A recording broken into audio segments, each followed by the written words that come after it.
Halo semua, video kali ini akan membahas analisis faktor-faktor yang mempengaruhi online purchase intention dalam industri kecantikan di Indonesia untuk memenuhi salah satu mata kuliah metodologi penelitian dengan dosen pengampu Pasunu. Tim penyusun terdiri dari Oktaviani Triutami, Nabila Ardisa, Anissa Nurasmi, Nisrina Rifdah, dan Nur Fajriyahak. Pertama, pendahuluan. Latar belakang penelitian. Penjualan online kian berkembang pesat dalam berbagai industri di Indonesia. Menurut BPS 2018, terjadi transaksi melalui e-commerce sebanyak 24.821.916 transaksi dengan nilai mencapai 17,21 triliun rupiah. Hal ini tentu cukup membuat pelaku usaha perlu mempertimbangkan melakukan aktivitas penjualan secara online. Begitu pula dengan pelaku usaha dalam bidang industri kecantikan. Pendapatan industri kecantikan di Indonesia mencapai 6,9 miliar US dollar pada tahun 2019, dan hal ini diprediksi meningkat pada tahun 2021 hingga 2023. 10% dari total pendapatan tersebut dihasilkan dari penjualan secara online. Meskipun dari data yang dipublikasikan terlihat potensi yang cukup menjanjikan, namun perusahaan tetap mempertimbangkan berbagai risiko untuk memasuki bisnis tersebut. Analisis baik internal maupun eksternal perusahaan perlu dilakukan untuk melihat seperti apa persaingan dalam bisnis tersebut. Salah satu hal yang paling penting yaitu menganalisis dari sisi konsumen. Minat beli konsumen menjadi salah satu faktor yang dapat mempengaruhi penjualan perusahaan. Maka hal tersebut dapat dijadikan sebuah pertimbangan perusahaan dalam menentukan strategi untuk kegiatan penjualan secara online. Berdasarkan hal tersebut, penelitian ini ingin mendapatkan informasi mengenai faktor-faktor apa saja sih yang mempengaruhi minat beli konsumen atau consumers purchase intention dalam penjualan secara online.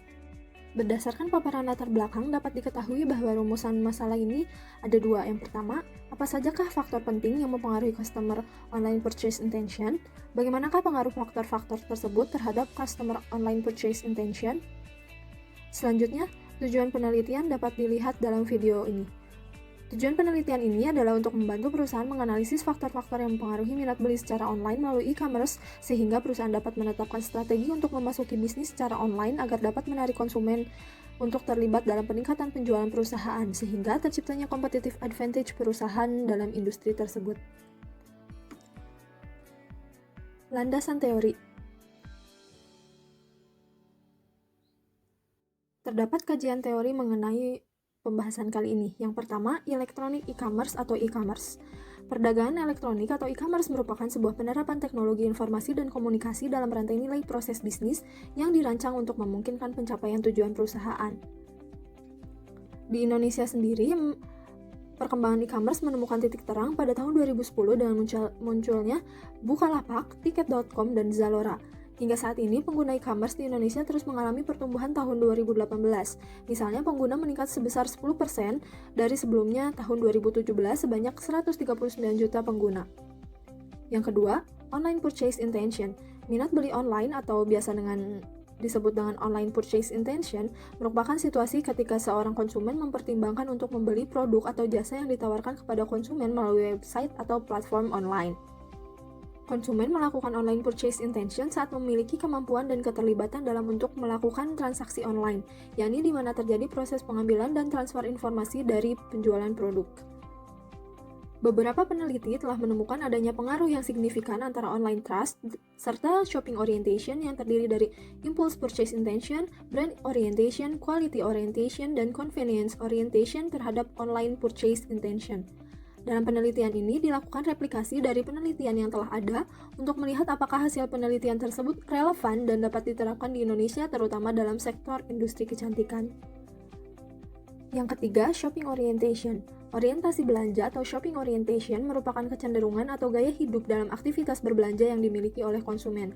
Nah, kecenderungan ini terdapat 5 dimensi. Di antaranya, 1. Impulse purchase intention. Pembelian secara impulsif merupakan respon pembelian yang terjadi secara tiba-tiba dan tidak terencana. Konsumen yang melakukan pembelanjaan online dianggap lebih sering melakukan pembelian secara impulsif. Brand orientation. Merek atau brand merupakan logo, istilah, simbol, atau kombinasi yang dapat mengidentifikasi suatu barang atau jenis yang ditawarkan dengan tujuan untuk membedakan produknya dengan pesaing. Pelanggan yang berorientasi pada merek akan memiliki brand loyalty, di mana pelanggan ini tidak akan dengan mudah berpindah ke merek lainnya. Quality orientation. Kualitas dapat menunjukkan seberapa produk dan jasa tersebut telah memenuhi standar yang ada. Produk yang berkualitas akan dapat memenuhi ekspektasi konsumen sehingga mengarah respon yang baik dari konsumen tersebut. Lalu, convenience orientation.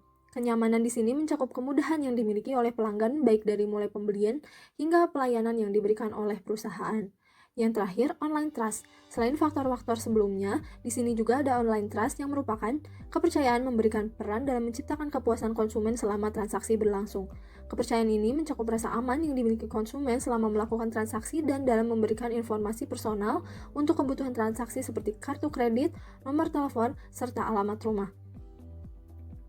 Selanjutnya, model penelitian. Paradigma adalah sebuah kumpulan konsep dengan asumsi konsep tersebut saling berhubungan logis yang menuntut cara berpikir dari penelitian. Nah, paradigma ini dapat dilihat dalam video berikut. Lalu selanjutnya, hipotesis. Berdasarkan paparan kerangka pemikiran dan paradigma dari penelitian di atas, maka dapat disimpulkan bahwa hipotesis atau dugaan-dugaan dari penelitian ini ada 5.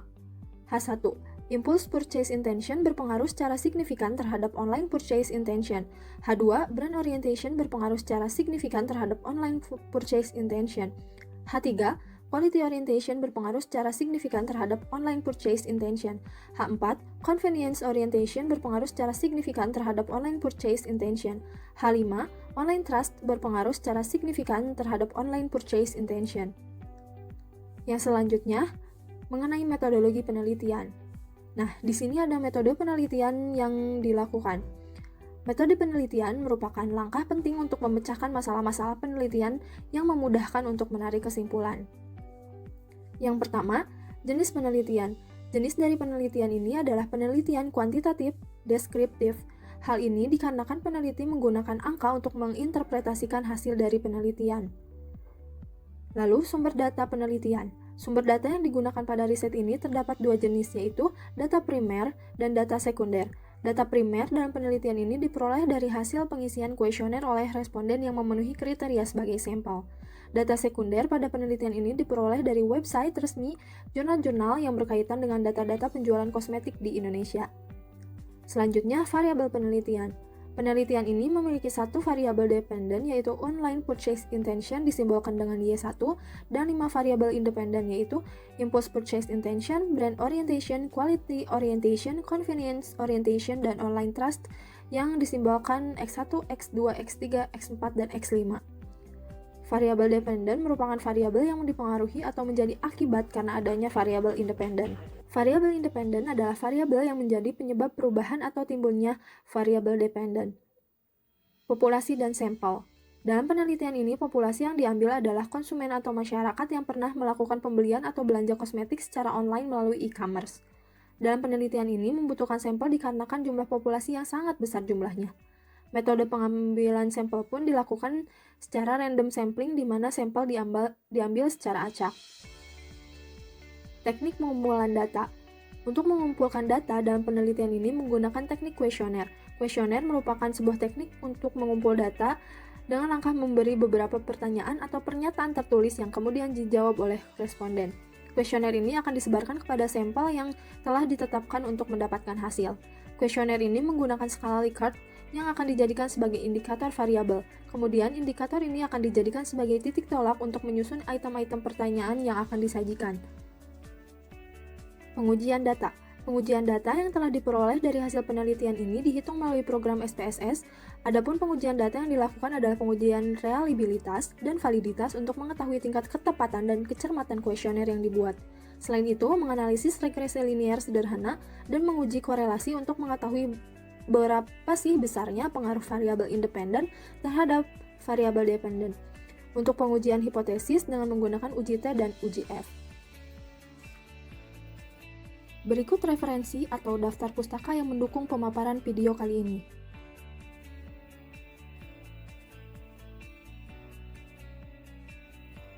Terima kasih telah menyaksikan video ini. Mohon maaf apabila terdapat kesalahan dalam video ini. Semoga bermanfaat.